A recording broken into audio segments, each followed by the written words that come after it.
Bismillahirrahmanirrahim. Assalamualaikum warahmatullahi wabarakatuh. Baik, untuk minggu ni saya nak ulang balik lah. Sebab minggu lepas rasa macam tak lengkap sebab bagi nota saya kat kamu kan. So baik, minggu ni saya akan buat pengajaran melalui video ni supaya kamu lebih jelas okay, apa yang kita bincang minggu lepas. Okay. Untuk topik yang pertama, bagi 3 tempat agak berbeza lah dengan yang kamu belajar 1, 2, 3 dulu. Okey, tingkatan 1, 2, 3 kita tak belajar langkah keselamatan dalam amal. Tingkatan 4 kita akan mulakan pembelajaran kita untuk subjek sains ni dengan langkah keselamatan dalam amal. Baik, kita faham sejak bila kita menjalankan eksperimen, perkara yang paling penting adalah keselamatan. Kalau pakaian kita tak selamat, keadaan kita buat eksperimen tak selamat, dia akan mengundang bahaya kepada kita. Okey, baik.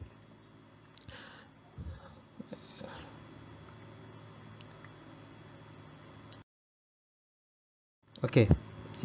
Bagi bahagian pertama, kita akan membincangkan mengenai peralatan perlindungan diri.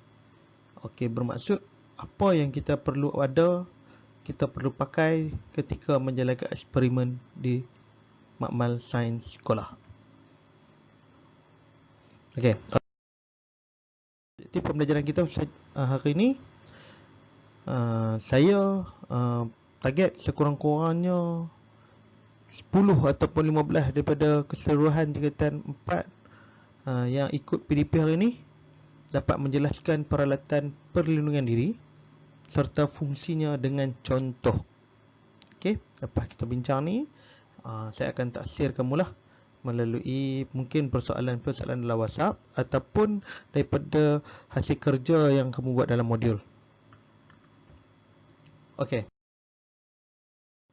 Kalau kamu tengok kat sini gambar, ada beberapa contoh peralatan perlindungan diri yang biasanya dipakai ketika di dalam makmal untuk menjalankan eksperimen. Okey, yang pertama kalau kamu tengok kat sini adalah apa? Ni apa ni? Okey, yang putih ni apa? Yang putih ni adalah glove ataupun sarung tangan getah. Tak kita tengok macam apa fungsi dia. Yang kedua ni apa? Google. Bukan Google Google. Google, G-O-G-L-E. Okey. Ataupun cermin mata keselamatan. Yang tiga, bukan baju putih no. Ni bukan baju putih. Ini adalah lab coat. Okey, ataupun coat makmal. Ni kamu taruh kena wajib pakai sekarang ni, tak pakai kena bayar 1000 ni apa ni. Ni kat muka hidung ni, topeng muka. Maksudnya sebagai budak sains kamu dah tahu dah benda ni. Okey. Kita tengok dulu. Apakah maksud peralatan perlindungan diri? Peralatan perlindungan diri ialah kelengkapan yang diperlukan untuk memberikan perlindungan kepada pemakainya daripada bahaya. Bahaya kat sini bukanlah bahaya yang kemalangan kat jalan tu. Maksudnya bahaya ni yang melibatkan bahan-bahan apabila kita menjalankan eksperimen, dia mungkin melibatkan bahan kimia, mudah pecah, terbakar dan sebagainya. Okey, baik. Kita tengok yang pertama, peralatan perlindungan diri dan fungsinya. Tadi kita dah bagi maksud kan? Saya nak tanya sikit maksud dia dalam WhatsApp. Saya harap kamu boleh tulis lah. Okey, yang pertama goggle. Goggle bukan Google. Google yang kamu duk cari maklumat-maklumat dalam internet. Ni goggle. Goggle ni apa? Apa fungsi dia? Melindungi mata daripada terkena bahan kimia berbahaya seperti asid, bromin, amonia dan logam reaktif. Dan apa saja bahan kimia lah yang berbahaya dalam amal tu. Alkohol, kita buat terpercik kena mata habis. Tahu-tahu buta. Tu yang kita takut lah. Yang kedua, topeng muka. Topeng muka pula melindungi hidung dan mulut daripada terhidu bahan kimia yang sengit. Sengit tu maksudnya busuk. Ataupun dia, bila kita bau sengit ni kita akan rasa pening. Bau dia kuat dan mudah meruap serta debu. Okey, yang ni bukan nak topeng yang jenis ni kita tak pakai yang jenis yang boleh melindungi kita daripada COVID tu lah. Dia berbeza lah. Dia grade dia rendah sikit berbanding yang kita pakai untuk COVID tu. Okey, sarung tangan. Sarung tangan ni pula ada sarung tangan getah yang melindungi tangan daripada bahan kimia berbahaya. Kadang-kadang bahan kimia yang kita gunakan tu dia agak pekat. Okey, bila pekat keterlarutan dia mudah mengakis. Tangan kita tu rasa panas, rasa macam keluar kulit. Itu adalah kesan-kesan kadang-kadang lah. Sebab tu wajib untuk makmal, sepatutnya lah makmal sekolah dia mempunyai sarung tangan getah. Okey, seterusnya baju makmal. Baju makmal terdiri daripada lapisan keselamatan yang mudah untuk dibuka sekiranya berlaku kecemasan. Baju makmal penting untuk melindungi kerosakan pada pakaian. Yang ni baju makmal ni dia butang tak banyak tau. Biasanya lekat. Pakai velcro ataupun dia pakai butang lah. Tapi dia butang tak banyak. Supaya apa? Kalau kita terkena bahan kimia, terbakar, kita mudah nak buka. Kalau kita pakai baju sekolah je, kalau terbakar, takkan kamu nak buka baju kat orang betul tak? Biasanya kita lapisan pertama tu baju makmal. So kamu terselamat lah. Tak malu sangat. Buka baju makmal tu lari. So yang terbakar tu baju makmal, ataupun yang terkena bahan kimia yang berbahaya tu baju makmal lah. Yang terakhir, yang ni wajib. Main sekolah pun wajib pakai kasut bertutup. Tambah kasut keselamatan lah. Okey, kasut bertutup perlu dipakai ketika berada dalam makmal. Fungsinya melindungi kaki daripada tumpahan bahan kimia dan sempihan kaca.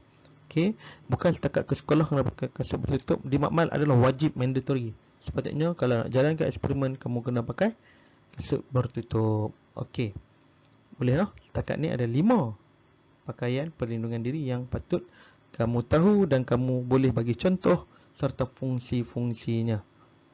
Okey. Okey. Di dalam makmal, kalau kamu perasan, mungkinlah makmal kita tak ada sebab di bahagian bawah.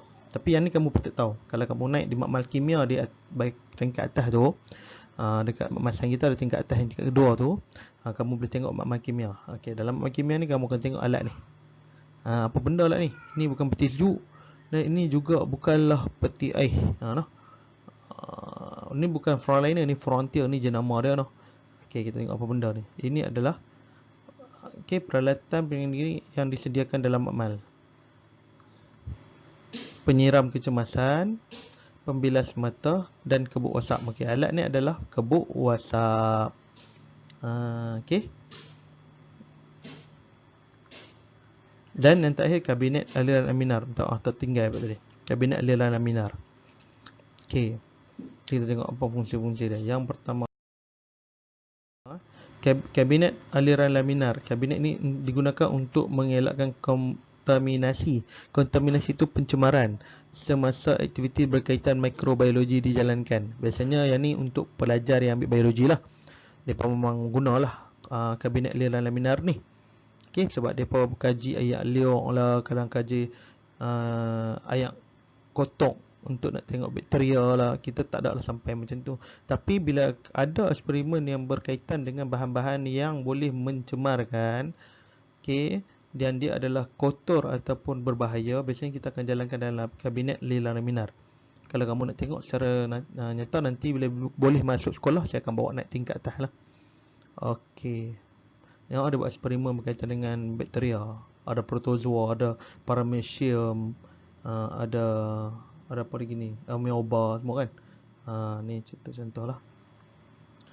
Ini kebuk wasap. Kebuk wasap ni pula untuk orang kimia, pelajar kimia. Pelajar kimia biasanya dia menjalankan eksperimen. Dia buat eksperimen yang mudah meruap, mudah terbakar, beracun, mengakis dan berbau.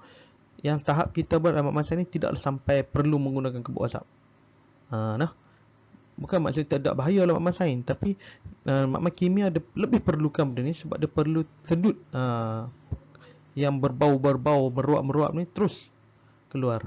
Biasanya logo alat dekat bahagian tu dia akan keluar lemak tengkorak ni ataupun yang mengakis macam ni. Okey, ni kebuk wasap. Okey. Kalau kamu perasan juga yang ni tak ada kat tingkat bawah. Tingkat atas tak silap saya sepatutnya ada. Okey. Ini adalah penyiram kecemasan. Dia ada 2 alat ni satu ni. Satu pembilas mata, satu penyiram kecemasan. Pasal apa kena ada? Sebab penyiram kecemasan ini digunakan untuk membersihkan dan membilas bahagian badan atau pakaian terkena bahan kimia dengan segera. Okey, bila kita terkena, kena badan kita, kena bahagian tangan kita, bahagian baju kita, dan benda tu berbahaya, kita kena pergi lari dan kena mandi.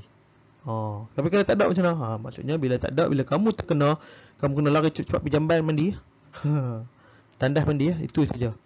Okey. Dan yang terakhir ni adalah pembilas mata. Pembilas mata digunakan untuk membilas dan mencuci mata yang terkena bahan kimia dengan segera. Okey, faham maksud itu? Maksudnya, bila mata kamu terkena, tak sengaja, tengah-tengah tuang bahan kimia, pup, masuk dalam mata. Kamu kena segera mencuci mata. Ayak dekat sinki, makmal, biasanya tidak begitu baik. Bukan tak baik je sebab kadang-kadang dia tercemar. Jadi alat yang paling selamat adalah menggunakan pembilas mata ni sebab dia direct terus tembak mata tu. Tengok gambar kawan ni kena. Dia cuci mata terus.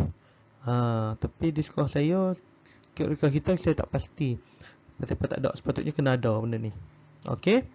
Okey, itu adalah alat-alat keselamatan perlindungan diri yang disediakan di dalam makmal. So kamu kena tahulah, kamu boleh bagi contoh, kamu boleh bagi tahu fungsi. Maksudnya kamu faham sungguh apa yang kita belajar hari ni lah. Okey. Sebarang pertanyaan kita boleh tanya dalam WhatsApp. Okey, directly. Saya boleh tanya, kamu pun boleh tanya, saya boleh jawab, kawan lain pun boleh jawab. Kita berkongsi ilmu. Kamu boleh rujuk buku teks juga untuk lebih jelas, lebih lengkap. Okey. Dan saya nak kamu buat soalan modul lah yang hari tu kita bincang kan. Nanti saya akan bagi tahu balik muka surat berapa kita akan buat. Okey. Saya rasa itu saja. Sekian, terima kasih untuk hari ini. Assalamualaikum warahmatullahi wabarakatuh.